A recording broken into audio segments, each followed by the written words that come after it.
And Steve White has our first question. Mr. White.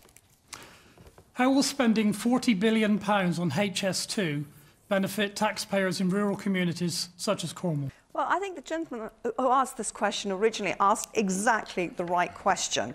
And I think that the HS2, unfortunately, is an example of what is going wrong today in politics.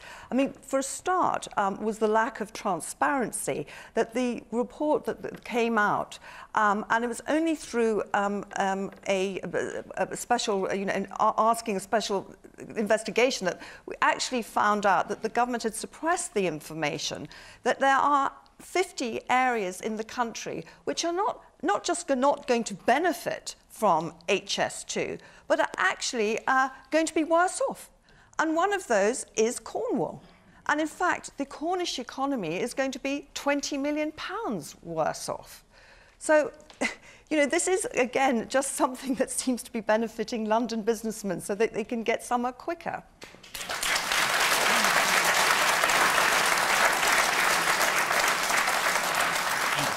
Jeremy, very briefly, Can did you accept the figure that Harriet used, which was KPMG accountants, FOI, Freedom of Information, from the department, that Cornwall will be £20 million worse off?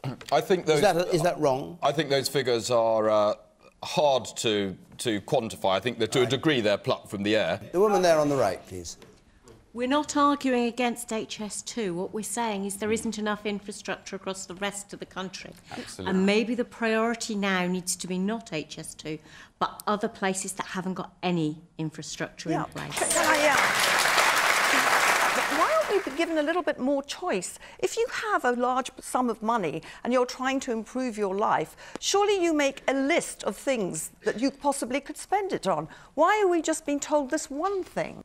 Yeah, just to say, Mr. Brown, I distinctly remember reading in the Liberal Democrats' last manifesto at the last general election that the Lib Dems were going to reopen disused rail lines that were closed down in the beach acts in the 60s. We don't need HS2 because we've got disused rail lines down here in Cornwall in rural areas like Harwich, St Day that need to be reopened so that it gets people off the roads and away from using cars and using public transport, because I use public transport every day.